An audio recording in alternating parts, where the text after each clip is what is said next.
All right, so fellow Ghanaians, good evening and thank you very much for joining us on UpFront on JoyNews channel. So it's 3 days for the ruling NPP to go to the polls to elect parliamentary candidates in 165 constituencies.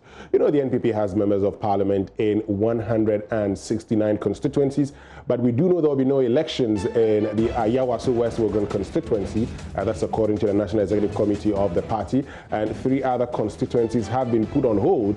What that means is that 165 of those constituencies are going to the polls on Saturday. So who will be lucky? And who are those who are going to lose in their bid to go to Parliament? Who are going to be the new entrants? And that's a conversation we'll be having this evening on UpFront on JoyNews channel. Our focus this evening will be on the Mpraeso constituency, because in the Mpraeso constituency, the sitting member of Parliament, Seth Kwame Champong, who is the chairman of the Defense and Interior Committee, is being challenged by Director of Operations of pressure group AFAG, that's Alliance for Accountable Governance, Davis Opoku. We'll be joined this evening by Davis Opoku, will be telling us why he wants to be Member of Parliament. Of course, we reached out to the current Member of Parliament, Seth Kwame Champong. He tells us that he has a very urgent meeting. He has to meet delegates. So unfortunately, he is unable to join us. As and when he gets time, we certainly will get him to join us. But my name is Winston Amwa. When we return after this break, we get into the conversation. We'll be finding out from Davis Opoku why he wants to be Member of Parliament, what are the things that he wants to do for the people of Mpraeso. So stay with us. We're right back after this break.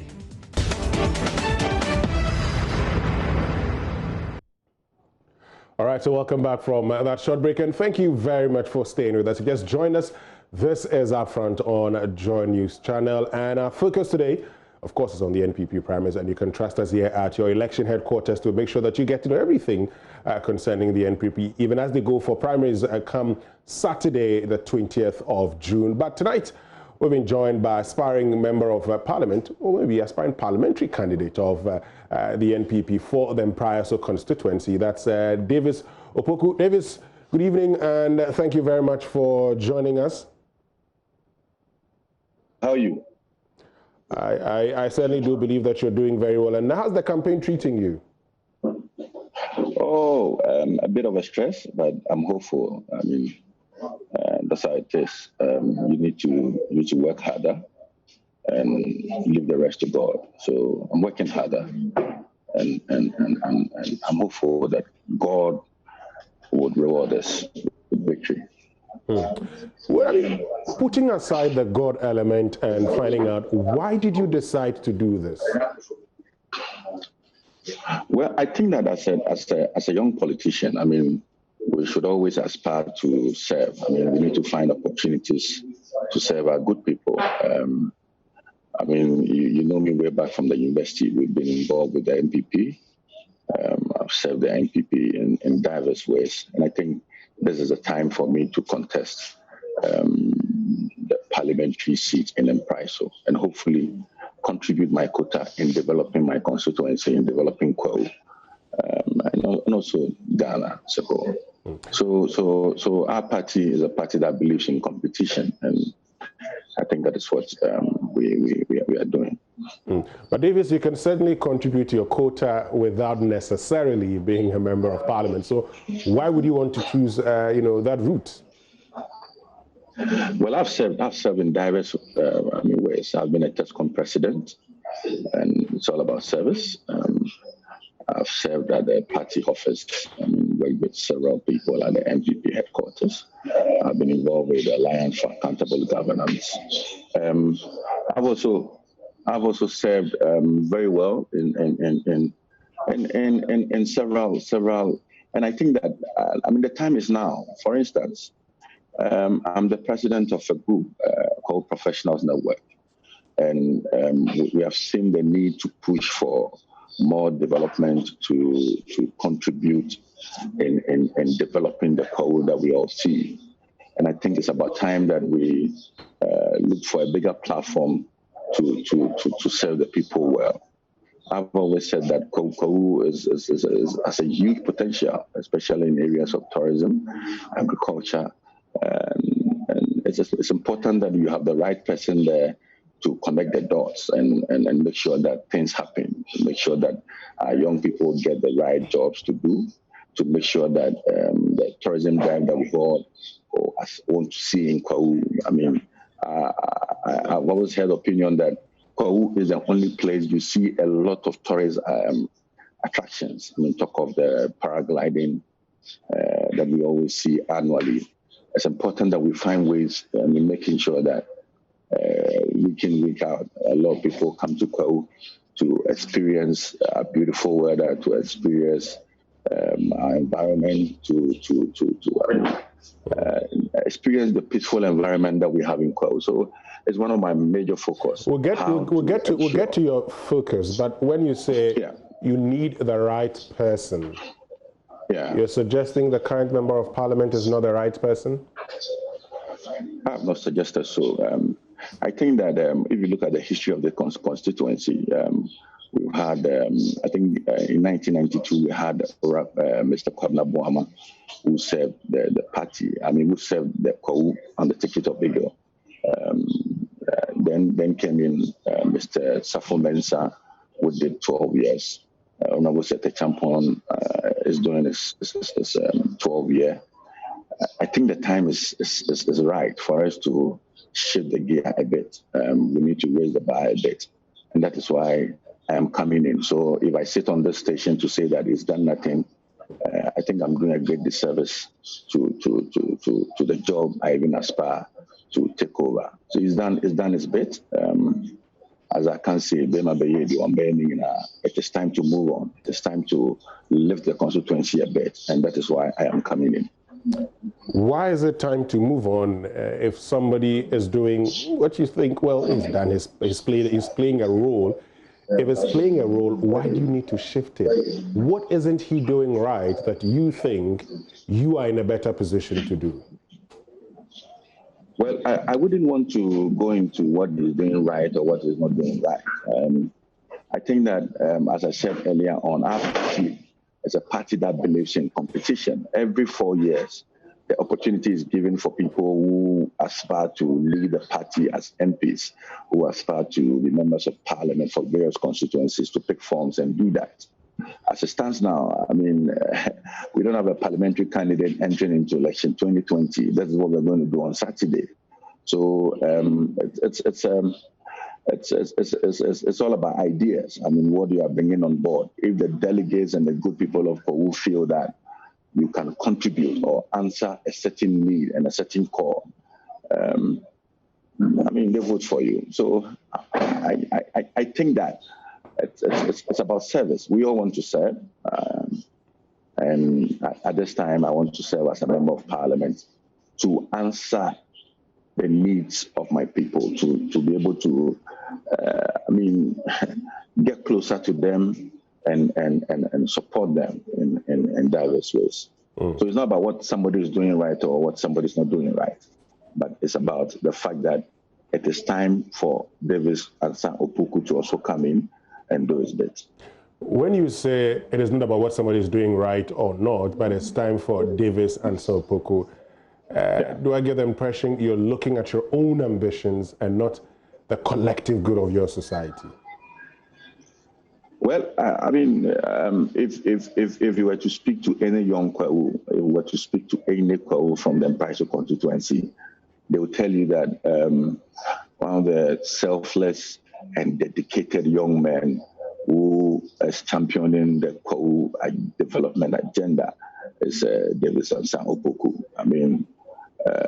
I've led a very large group of young Kwahus from diverse professional backgrounds, and everybody is contributing his quota in developing society. So it's not about my selfish ambition, but it's about reaching out.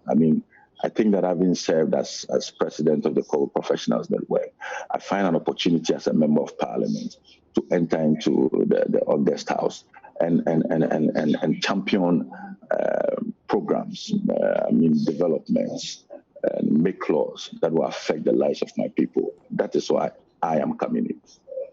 Okay, let's look at the developments that you want to champion. What are those developments that you want to bring to the Kwewu people, particularly those of Mpraeso, and hence your decision to want to go to Parliament? Well, like I said earlier on, my focus is on agriculture. I mean, I think that if you come to Kwewu, about 70 to 75% of the population are engaged in some form of agriculture.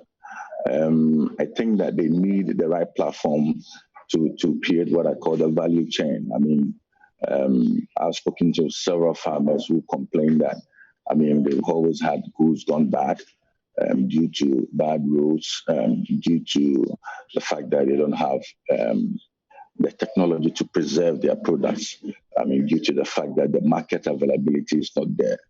Having worked a bit as a consultant in agribusiness and all of that, I feel that there's a need to turn the agriculture into the agribusiness that today we all see.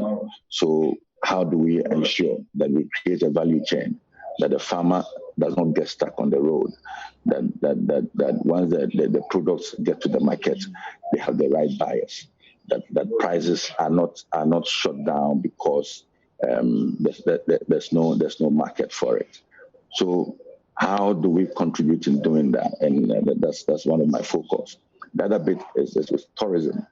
I've always said that we are blessed as a people. Today, if you need a destination that has everything, I mean, talk about the paragliding, talk about the canopy walks, talk about the waterfalls, talk about the mountainous environment. It should not just be about Easter. It should be an everyday thing. So that's one area I would want to champion, of course. The legislative duties that MPs do, it's one thing that I also would want to do. How do we get into government to lobby for projects? How do we get into non-governmental organizations to ensure that they come in and support our people? These are some of the areas that I want to focus on when blessed with the opportunity comes Saturday. Okay, so let's start off with the agriculture, and you've talked about the fact that bad roads affect agriculture within your constituency. You want to focus on agribusiness. You want to develop the value chain. So, Davis, yes, I know, as Member of Parliament, you're talking about bad roads. That's certainly not part of your responsibilities. How are you going to be solving that? Well, you become the chief lobbyist for the constituency. As an MP, you are more of a chief lobbyist for your people. And that is what I seek to do. I mean, I know you don't engage yourself in the construction and those things, but you lobby. I mean, once you find the right opportunities, you hit there and get things moving. I mean, we need to make a good case, to government and tell government that from, for instance, the New Jerusalem right to Subone, Adoso area. I mean, we have a lot of onions going back there. If we have a country that imports close to about 100 million Ghana cedis of onions into this country, and you have a community like Subone that can produce onions in a larger quantity, tell government that when it constructs that road, we are able to solve that problem. The money stays in our country, doesn't move to Nigeria, it doesn't move to other places. So that is that's my focus. It's about making a good case to government. How do we ensure that our farmers are equipped with the right tools and the know-how? I mean, this is something that you liaise with the district assembly. It's something that you liaise with the chiefs and people to ensure that the right technology is adopted, to ensure that the know-how is there. I mean, people are producing vegetables on a large quantity in a very smaller space using the greenhouse technology. How do we even introduce that? That, for me, should be the focus of a member of parliament. You go out there, you fish for opportunities, bring it there, give it to your DCs, your assembly members, your chiefs, then they roll out. But as a president of Kwewu Professionals, haven't you been able to, champion these things? You are the president of Kwewu Professionals, not just for one constituency. I mean, there's more like a lobbyist group. How come you haven't been able to do that and would want to be a member of parliament in order to achieve these? Well, the co-professionals is a non-governmental organization. It's more like an association. We've done a bit. We responded to the call to support the hospitals in Kwao during the pandemic when this COVID thing erupted. We have supported people in diverse ways, supplied medicines to hospitals, embarked on medical screening programs and all of that. But it's more like an association where we help each other and ensure that people come back home to also contribute. So, but a member of parliament, you sit in parliament, you have the right platform, you are able to get in there to government and make a good case for your people. I think that is why I think I'm coming on board and create that platform. We need to also unite the forces in Kwao. We need to be one. I've always said that when somebody is coming to our ridge, it does not say that I'm coming to Mpraeso, I'm going to Bepon, it says I'm coming to Kwao. So how do we unite the people? When we are united, we are able to push for bigger things. And that is why OPK is bringing the experience of KPN on board. How we've been able to galvanize and mobilize the people from diverse professional backgrounds to contribute to the Kwao development.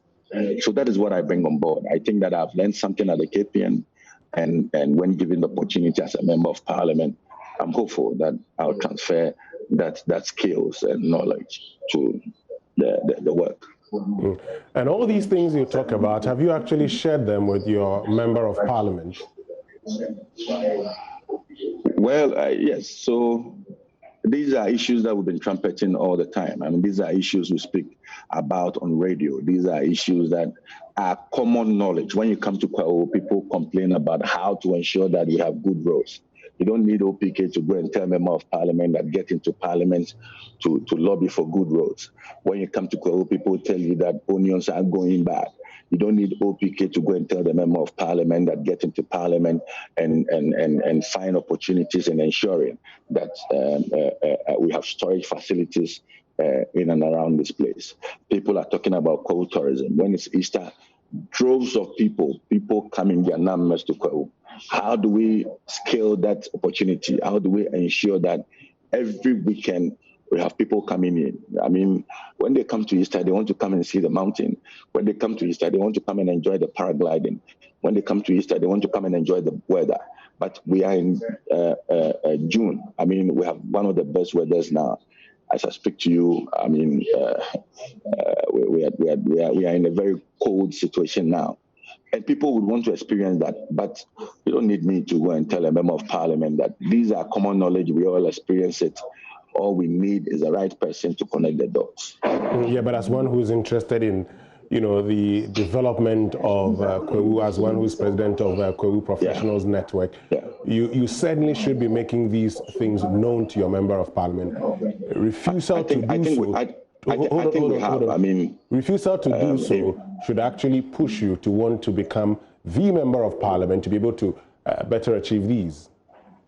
I'm not sure about this. We have a very cordial relationship. Anytime there's a need for me to put in a word, I do that. But the ultimate responsibility in the lobbying for all of these things does not lie with me. When you come to Kwao, most of the radio stations complain about our bad roads. Unless you tell me that the member of parliament does not listen to radio, then I'd have a cause to complain or to blame myself for not informing him. But the very basic needs of our people should be paramount to a member of parliament. You don't need an aspirant. You don't need somebody who is leading a developmental agenda to come to inform you about it. These are things that the people need, and when you have a good researchers on the ground, when you have good ears on the ground, you listen and hear them out and push other. So you've talked about lobbying several times. You've talked about lobbying. That's more of a, an admission that it's something that a government would have to do. It is something that if the assembly has a lot of money, it will have to do. Clearly, you're admitting that it is not funding from you that you're going to use to do this. It is the assembly's fund or the government of Ghana funds, which can decide to do so or not. Why are you making promises which you single-handedly cannot see to its delivery? Well, Winston, when you get into other constituencies, roads are being constructed. When you get into other constituencies, agribusiness is being adopted. Today, when the Exim Bank introduced the agribusiness support program for young farmers, I mean, there are several constituencies in this country who are taking advantage of that platform and are ensuring that they get the opportunity. And that is why you need an OPK in there to bring in some of these programs. So yes, it is not my money, but also believe in pitching. You pitch to the right places, you pitch to the right sources, and I'm hopeful that people will listen to us. As I said, I mean, all you need to is to make a good case that onions are imported into our country annually. I mean, we spent 100 million Ghana cedis in buying onions from the Nigers and the Malis and all of that. When you can have that in Kwahu, you can have young people, young farmers trained in onion production on a large scale, I mean, to produce. So it's right. It's just about making the right case and presenting the case to government. So let's look at one thing. We know that, many of the instances when young persons show up, they want to get to Parliament, there's always a bit of, hold on, bid your time. Have you been contacted in all of this to probably wait until, maybe the next election, 2024, before you attempt going to Parliament? But surprisingly, it's the other way around. I've had chiefs and elders support me in my bid to enter into Parliament. I've had young people support my bid to enter into Parliament. I've said that I've been one lucky person. I've had young people who's sponsoring and contributing to ensuring that this dream of being a member of Parliament for the Mpraeso constituency becomes a reality. So I've had the push. I don't know, but probably maybe they've seen something good in me, and that is why they feel that the time is right and the time is now for me to get in there. So yes, I know that in some instances it happens. You'll be called upon to relax, and you are young and all of that. But I mean, people are making a good case. We have young people out there. Look at the president of Canada, the president of France, and all of that, the prime minister of France and all of that. These are young people who are change makers. I mean, they are pushing for change in their countries. And I think the Go people have seen that this young man can do the work. That is why they are supporting me. Today, when you come to Kwahu, the name has become an household name. It is not because of my name or anything, but it is because they've seen that this is a good messenger. This is somebody when you send out there to go and lobby and doing something right, you will. I've said that, for instance, the Kwahu South state is blessed with a DC who is right connected to the ground. I mean, it's always with the people and ensuring that the right thing is done. All it needs is a lobbyist who would get into central government, who would get into Parliament and make a good case for our constituency.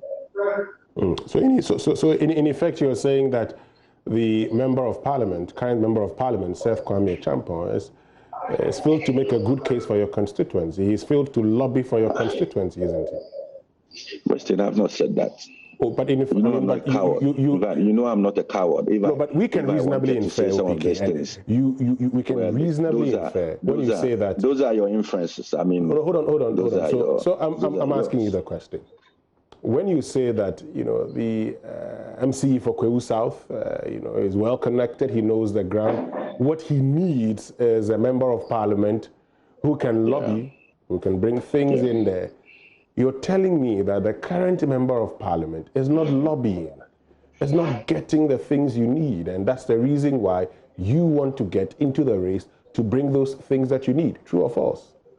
Well, Winston, it's all about priority. Today, I decided to speak to JoyNews because I feel that probably a message will get out there to a larger number.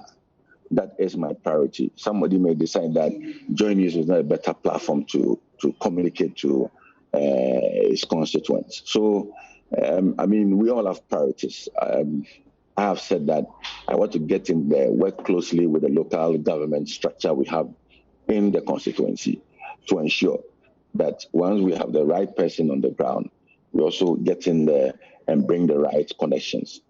I have not suggested in any way or form that the current member of parliament is not doing that. But I believe that I have what it takes. I have the capabilities to do it and do it right.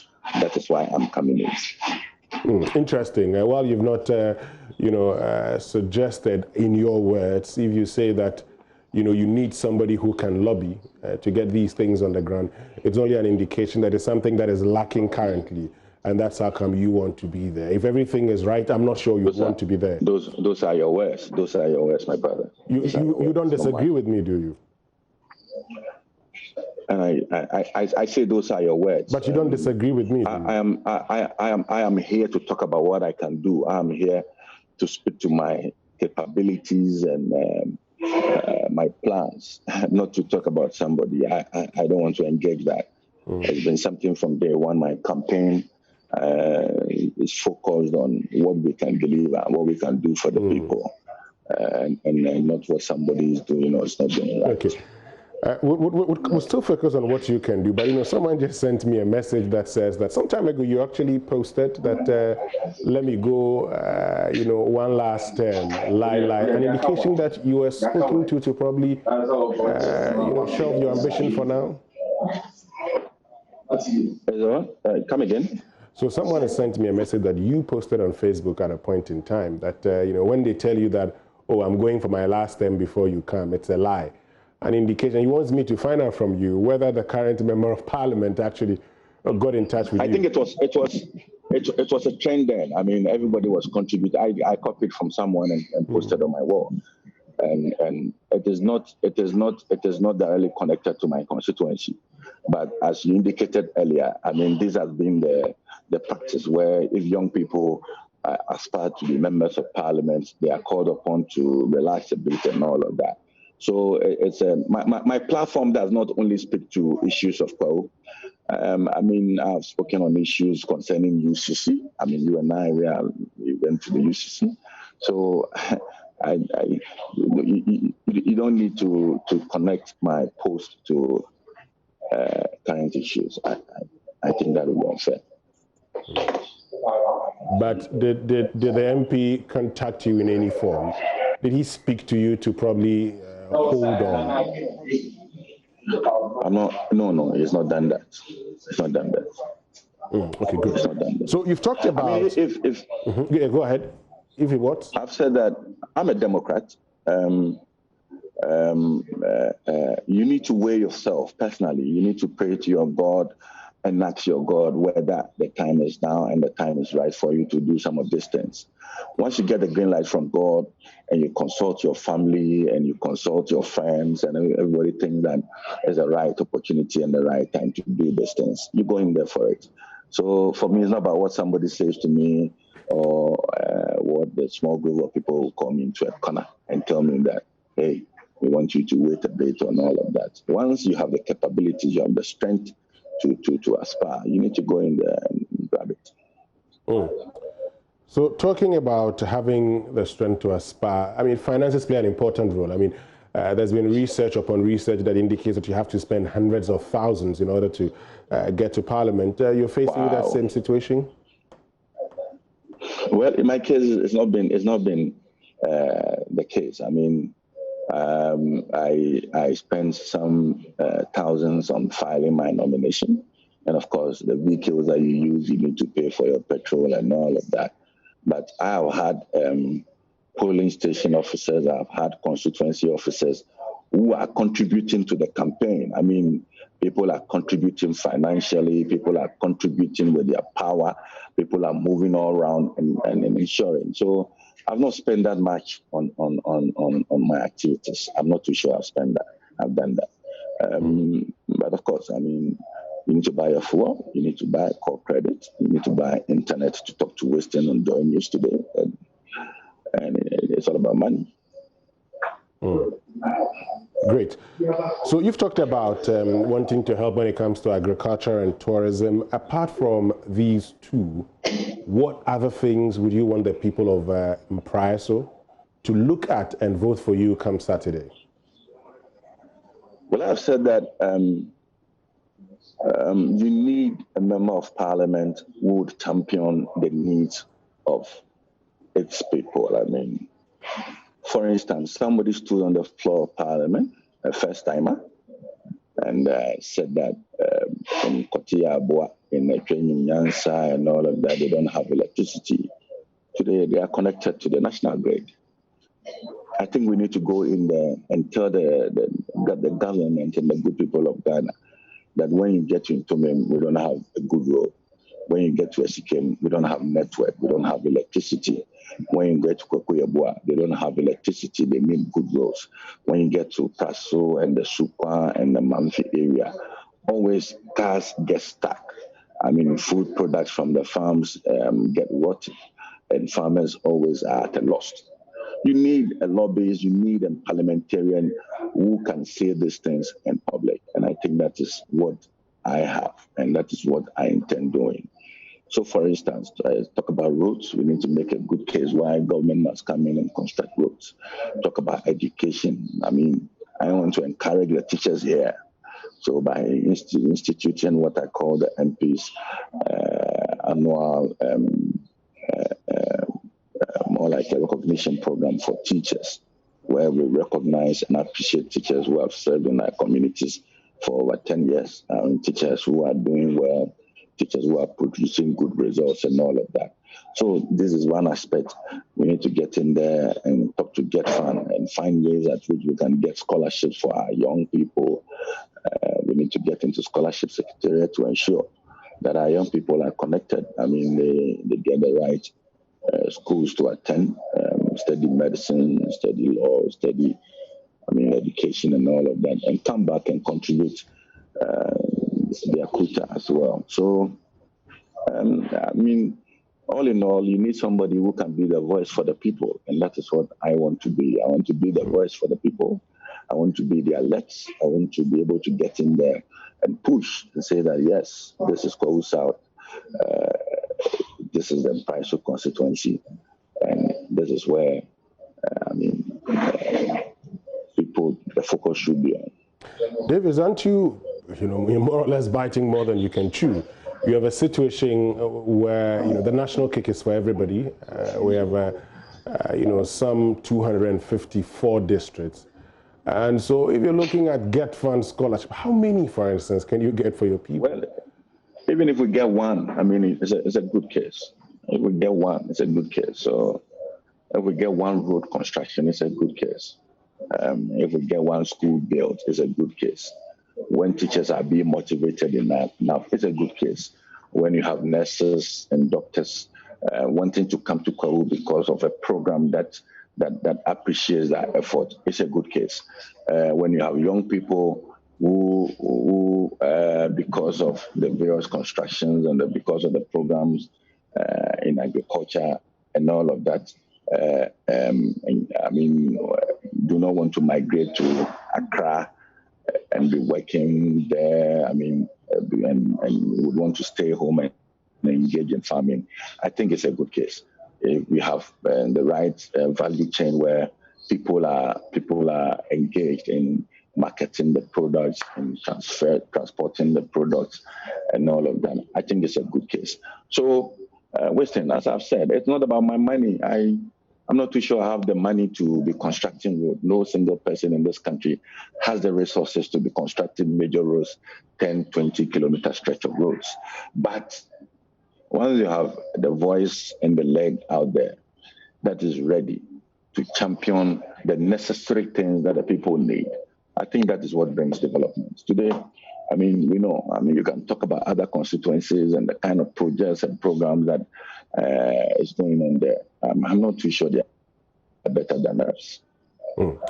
Okay, we certainly would come back and continue with the conversation. My guest is Davis Opoku, who's aspiring to be the NPP's parliamentary candidate for the Mpraeso constituency in the East Region. We reached out to current member of parliament, that's Seth Kwame Champon. He says in 1 or 2 meetings, he's meeting delegates and thus is unable to join us. When we return after the break, we'll find out more from Davis Opoku. This is UPfront on JoyNews channel. I'm Winston Amwa. We'll be right back after the break.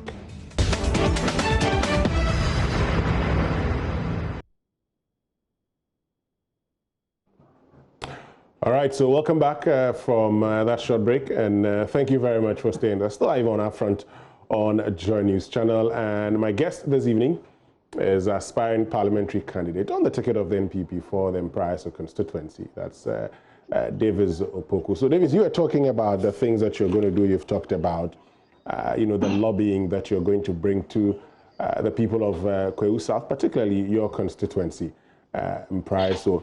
Let's look at one thing also Kwahu South is the same as Mpraeso. Yes. Let's look at, one of the things people have been complaining about, unemployment. How do you intend dealing with that?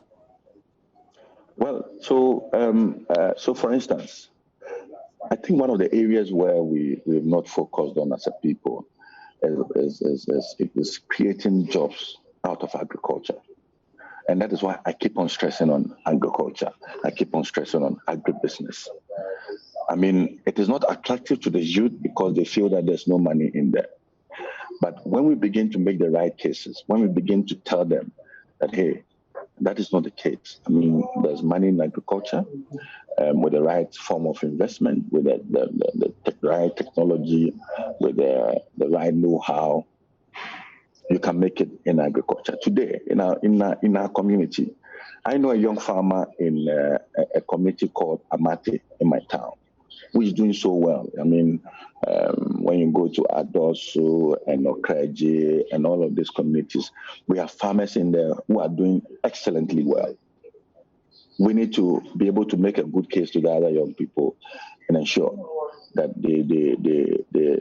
they also take advantage of this opportunity. Even during COVID, during the COVID-19 pandemic, when government decided to lock down Greater Accra and Greater Kumasi and some parts of the country, people were still eating. So you need food. And so that is the reason why we need to encourage the people and say that this is an area where if you venture into, year in, year out, I mean, we're not going to run at a loss. We're going to make good money. But of course, I mean, when we're growing up, some of the pictures and stories we read about farmers depicted farming as a very poor job. We need to turn that around and make a case that, hey, this is a time for young people to venture into farming. 2, I've talked about tourism. I've always said that tourism is an all-around thing. For instance, somebody enters into Kwahu to enjoy the paragliding at Etibie. He gets into Kwahu, he finds an hotel to sleep in it. The person has to eat, maybe wants a local food. The hotel person gets money. The paragliding people gets money. Certainly, we want to tour some of the area. We are going to create jobs. I mean, for instance, tourist guards and all of that. That is also an opportunity to create employment for our people. And that is how you get money into the system, you understand? Once there are more people coming in there, once there are people paying to your economy, the local economy, I mean, you are able to make good money and create opportunities for the youth. So those are some of the ways that we want to, and of course, I mean, sometimes you need to also look at how to bring certain governmental initiatives like the One District, One Factory to Kwau, where young people can take advantage and work. So these are some of the focus. Winston, are you aware that when you come to Bipon, the whole of Ghana, Bipon produces a lot of the bananas we see, the local bananas we see on the market? Are you aware of that?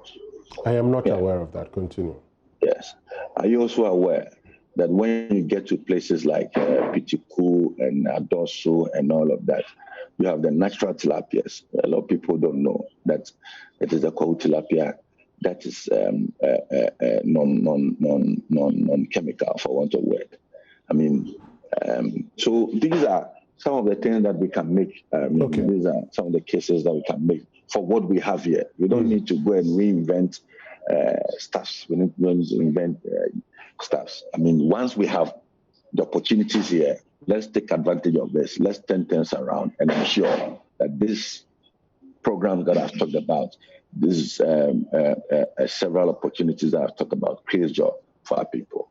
Great. So let's look at you personally, and beyond the consistent mentioning of lobbying, what other skills and qualities do you have that you would want the people to look at and vote for you, beyond the lobbying?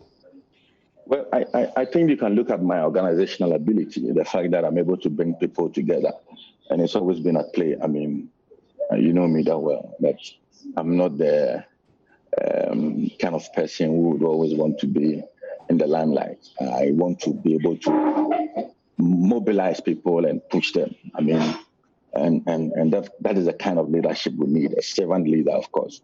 Somebody who is willing to serve and ensure that people get the shine. That is the kind of leadership I'm bringing.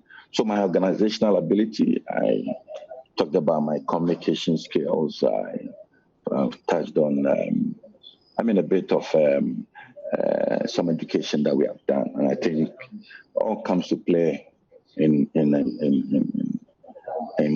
being a good MP. So these are some of the things, I mean, in terms of the skills that we possess, the organizational ability, the lobbying skills, the communication skills. Maybe we can talk about operational skills. You are Director of Operations for AFAG. You've been quiet. AFAG, what's happened to it? I've been quiet. I mean, we're working behind the scenes. In fact, the reasons why we were very vociferous during the NDC's time was that the NDC was stubborn. They would not listen to pressure groups. But I think the NPP does. The NPP listens to pressure groups. Really? How does the NPP listen? Our first point of call is not always to run to the streets to demonstrate. I mean, during the NDC's time, we've engaged a lot of state institutions like the PURC. Anytime there's an increment in utility tariffs and we feel that it is not right, we reach out to them, we contact them. If they do not listen to us, then we hit the streets. I think in this current dispensation, it's not the case. I mean, you get into government and you tell them that this is not right, this is not right. They listen to you, and for me, I think that is good. I mean, one of the things we've always championed is a new voters register. We've said that it's important to clean the process. If you recall it, one of our own, Abu Ramadan, who is a member of AFAD, took a matter to the Supreme Court, and we all saw what happened. And it's one thing that we have always been on government. We have always been on the Electoral Commission. We have always been on the good people of this country to have at least a clean register, a new register that is devoid of persons that the Supreme Court said should be taken out. So once you reach out to the people, but talking about, now that you mentioned this, talking about persons that the Supreme Court said should be taken out, those persons have been taken out.